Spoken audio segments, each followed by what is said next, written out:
Welcome to Divine Stories. These stories are real, unique and exceptional because they are from personal experiences around the African culture. Don't forget to like, subscribe and turn on post notifications so that you will enjoy and learn from these amazing stories. Now let's get right into the story. Brace yourself. Sophia Anderson had never been one to follow tradition. Born into a middle-class family where women were expected to marry young and devote their lives to motherhood, she rebelled against societal norms. From a young age, she displayed intelligence beyond her years, excelling in school and setting ambitious goals for herself. While her friends dreamed of weddings and children, Sophia dreamed of boardrooms and empires. She wanted power, independence, and financial security, believing that marriage would only hinder her progress. Her determination carried her through university, where she graduated at the top of her class with a degree in business.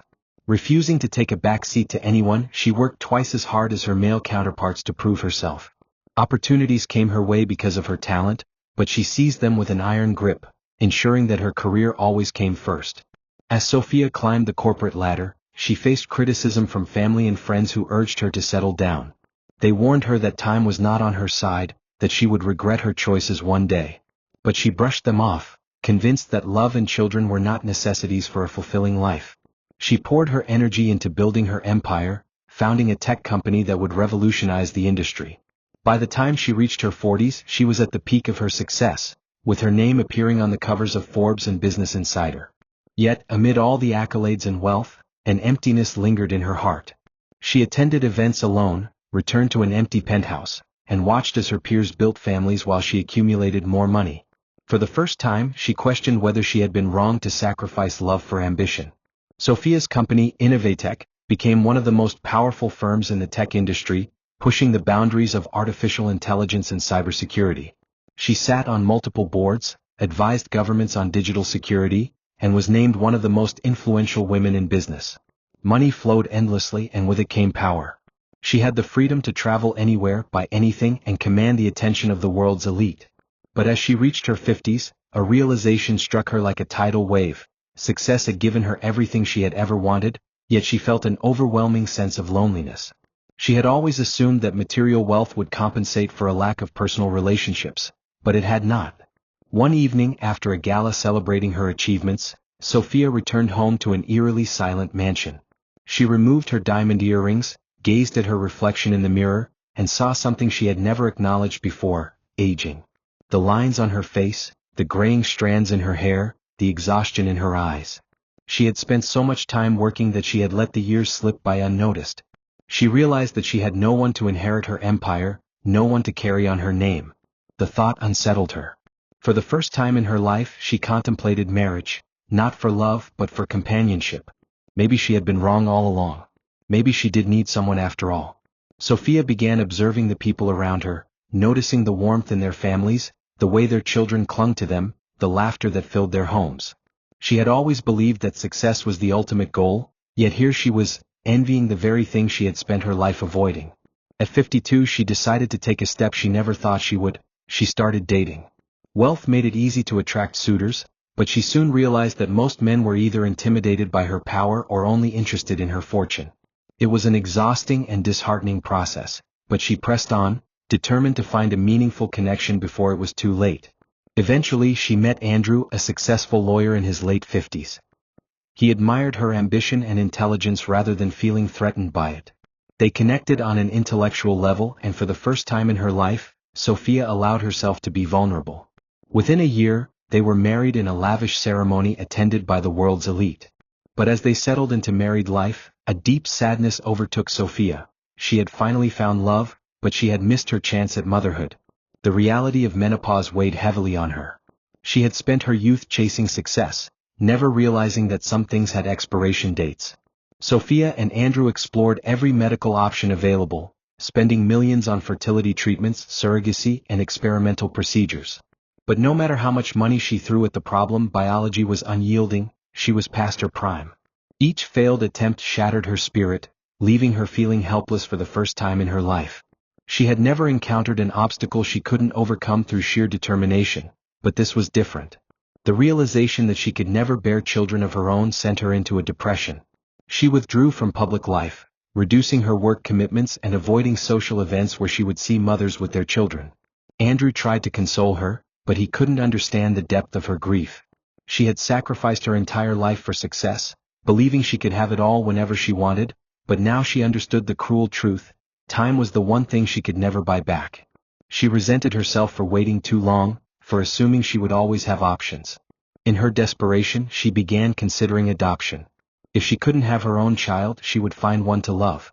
It was a way to redeem herself, to fill the void that had become unbearable. After months of searching, Sophia visited an orphanage, determined to find a child who needed her as much as she needed them. She walked through the halls, meeting children of all ages, but none of them sparked the connection she sought, until she met Daniel. He was 17, on the verge of adulthood, with a history of abuse and neglect. Unlike the other children, he didn't seek attention or affection. He stood apart, guarded and distant. The orphanage director warned her that Daniel was troubled, having spent his life in and out of foster homes. He had a history of aggression, distrust, and a deep-seated resentment toward authority. But something about Daniel intrigued Sophia. She saw a reflection of herself in him, the same stubbornness, the same defiance against expectations. She believed that she could change his life, just as she had changed her own. Ignoring the warnings, she proceeded with the adoption, determined to give him the life he had never known. Daniel, however, did not see it as a blessing. To him, she was just another wealthy stranger trying to control him, and he wanted nothing to do with her. What she saw as an act of love, he saw as a transaction. He resented her wealth, her success, her easy life. And deep down he despised her. Sophia brought Daniel home, determined to provide him with everything he had been deprived of: love, security, and opportunity. She hired tutors to help him catch up academically, therapists to help him work through his trauma, and mentors to guide him toward a stable future. She furnished his room with the finest furniture, filled his closet with designer clothes, and gave him access to the kind of life most orphans could only dream of. But no matter how much she gave, Daniel remained distant. He spoke little, avoided family dinners, and spent most of his time locked in his room. Sophia tried to be patient, believing he just needed time to adjust. She told herself that love was the solution to all wounds, that eventually he would see how much she cared for him. But Daniel saw things differently. To him, Sophia's generosity was nothing more than a display of power. He had spent years fending for himself, living on the streets, and navigating the cruelty of foster care. He didn't trust kindness. He had learned long ago that it always came with conditions. He saw Sophia as just another rich person trying to fix a broken thing, but he wasn't some pet project for her to rehabilitate. He resented her wealth, the effortless way she had everything he had struggled for. He couldn't understand why she had chosen him, why she had singled him out. And the more she tried to love him, the more he pushed her away. Over the next year, Sophia tried to integrate Daniel into her world, introducing him to influential people, enrolling him in prestigious schools, and giving him the kind of future that should have made him grateful. But Daniel didn't want gratitude, he wanted freedom. He hated the structured life she imposed on him, the expectation that he should be thankful for her generosity. He began acting out, skipping school, getting into fights, and associating with questionable individuals.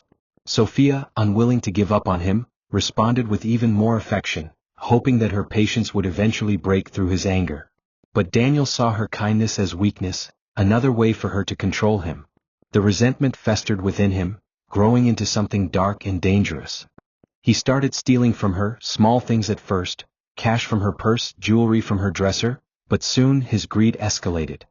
He resented how easily she acquired wealth while he had spent his childhood starving. He deserved more, he told himself. More than she was giving him. He began fantasizing about what his life could be like without her, how much of her fortune he could claim for himself. And as those thoughts consumed him, a plan began to take shape. One evening, after a heated argument about his reckless behavior, Daniel stormed out of the house, disappearing for days.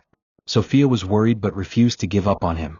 She reached out to private investigators, tracking his whereabouts, hoping that if she could just talk to him, she could fix what was broken between them. When Daniel finally returned, his demeanor had changed. He was colder, his eyes devoid of the anger she had come to recognize. He apologized for his behavior, telling her he wanted to start fresh, and for the first time she believed him. She embraced him, relieved that perhaps she had finally reached him. She didn't see the danger lurking beneath his facade. That night, as she sat in her study reviewing company reports, Daniel entered the room. He moved with purpose, his heart pounding with adrenaline. She barely had time to react before he struck. In a single swift act of violence, He ended the life of the woman who had given him everything. Sophia's last thought was not of fear but of disbelief. She had saved him, and yet he had chosen to destroy her. As her body lay motionless on the cold marble floor, Daniel wasted no time staging the scene to look like a burglary gone wrong. Then, without hesitation, he claimed her fortune as his own. Daniel stood over Sophia's lifeless body, his pulse steady, his mind sharp. He had envisioned this moment countless times, rehearsed every detail in his head. He carefully overturned furniture, smashed a few valuables, and left the front door slightly ajar to make it seem as if a thief had broken in. He even cut himself slightly on the arm to make it appear as though he had been attacked. When he finally called the police, his voice was panicked, his tears convincing. "Someone broke in," he gasped over the phone. They killed my mother."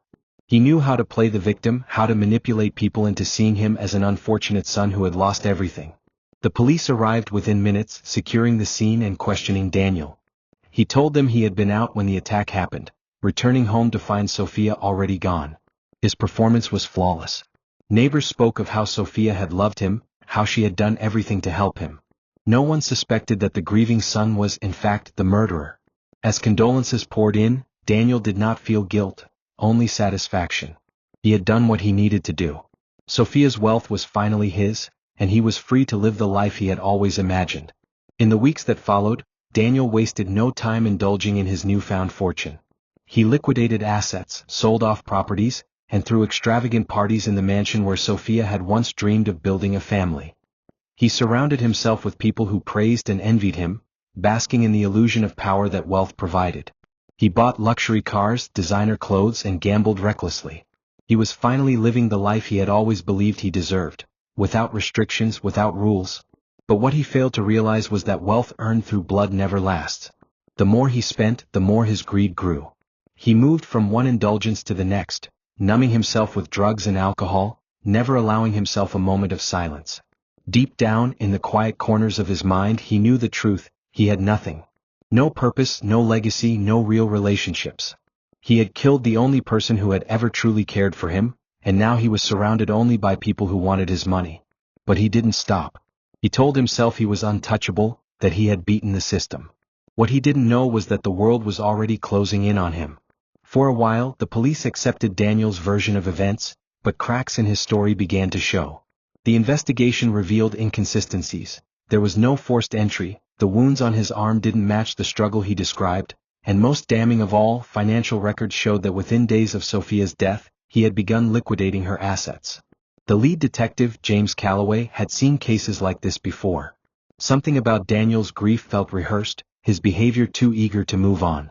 Calloway dug deeper, interviewing Sophia's close friends and business associates. They painted a picture of a woman who had given everything to the son she adopted, only for him to grow resentful.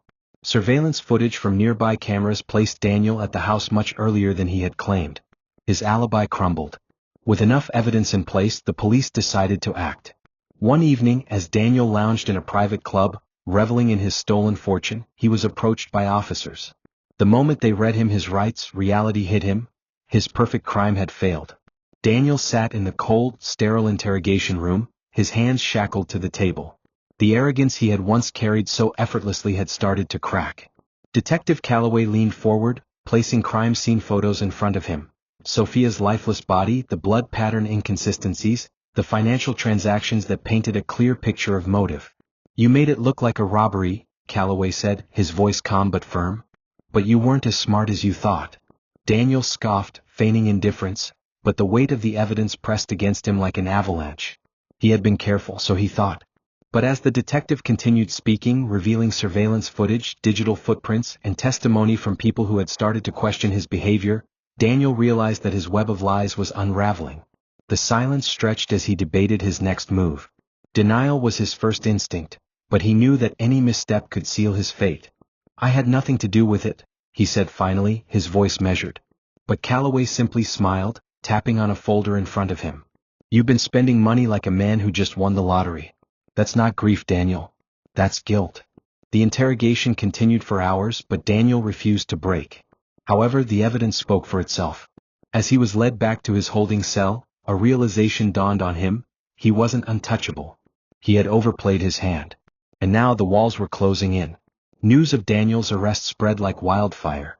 The media ate up the story, billionaire's adopted son accused of murdering his mother. Reporters swarmed the courthouse, covering every development, while legal analysts dissected the case on primetime television. Daniel, once the carefree heir to Sophia's fortune, was now a villain in the public eye. His so-called friends disappeared overnight, distancing themselves from the scandal. The extravagant parties, the luxurious shopping sprees, all of it had come to a screeching halt. And now he was just another criminal awaiting trial. Sophia's former colleagues and close friends attended the preliminary hearings, watching the young man she had tried to save sit in the defendant's chair, shackled and defeated.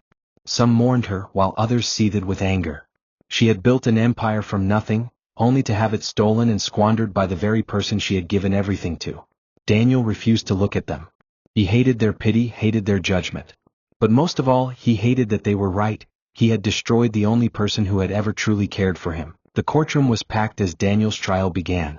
The prosecution wasted no time laying out the evidence. His financial transactions, the staged robbery, the inconsistencies in his alibi. Witnesses testified, painting a damning picture of a young man who had always resented his adoptive mother.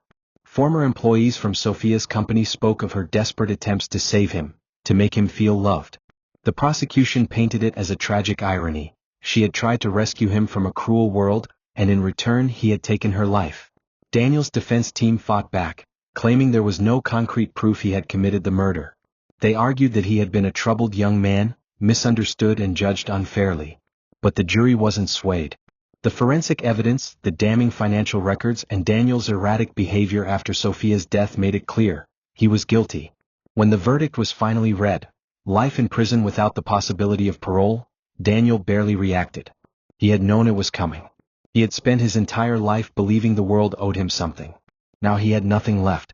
The prison gates slammed shut behind Daniel, marking the beginning of a life he had never imagined for himself.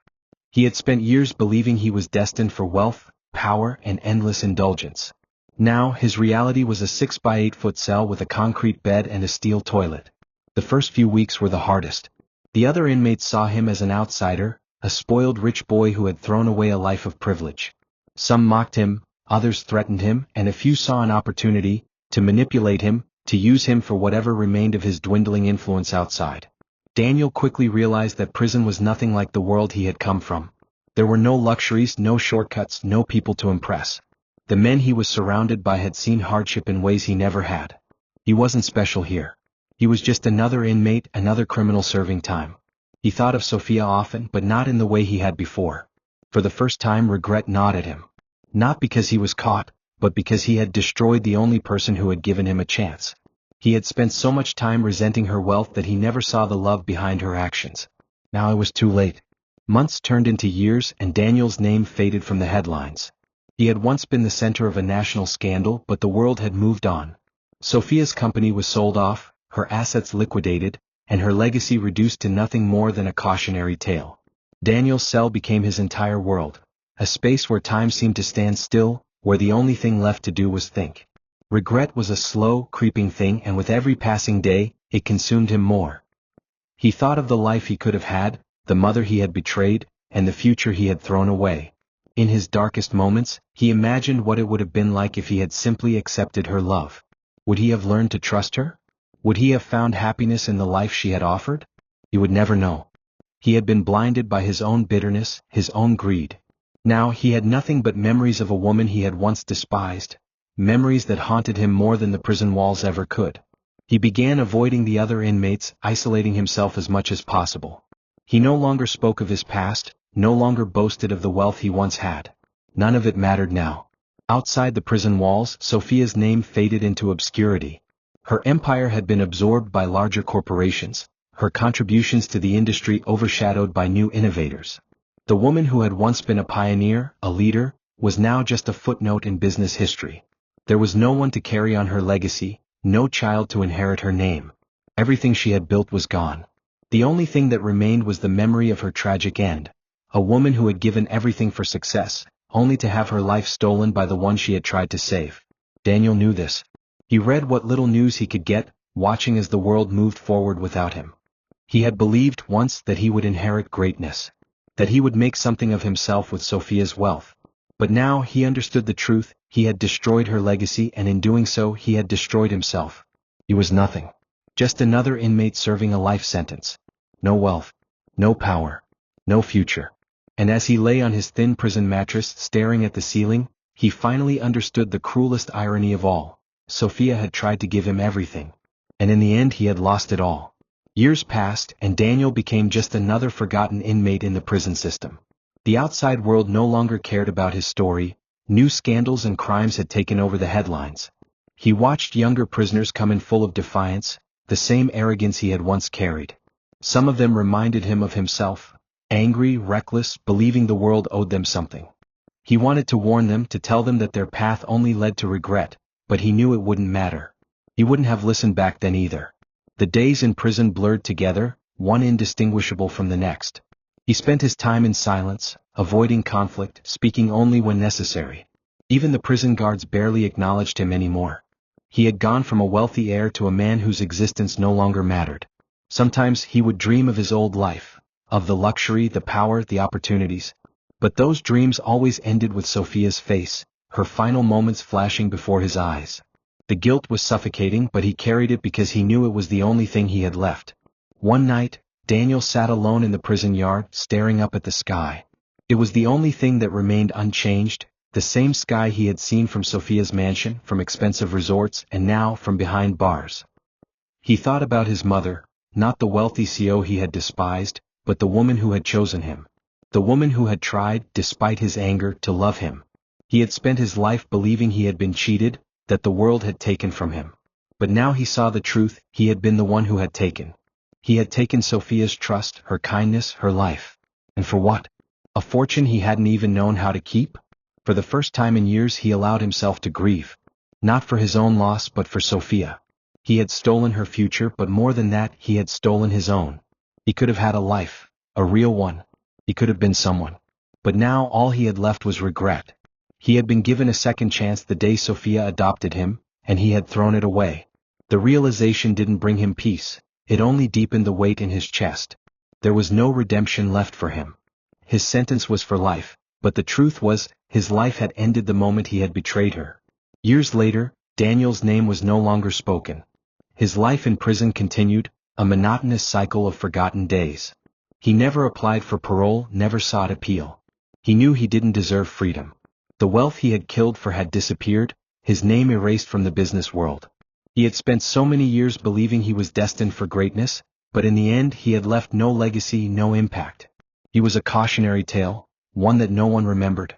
One morning, a guard found Daniel unresponsive in his cell. He had passed in his sleep, alone, just as he had lived in his final years. There were no mourners, no family to claim his body. He was buried in an unmarked grave, just another nameless prisoner who had wasted his life. And as the world continued without him, one truth remained: Sophia had tried to give him everything. And in the end he had been left with nothing. Sophia's mansion was eventually sold to a new owner. Her company merged with a conglomerate that barely acknowledged her contributions. Her story faded, remembered only by those who had known her personally.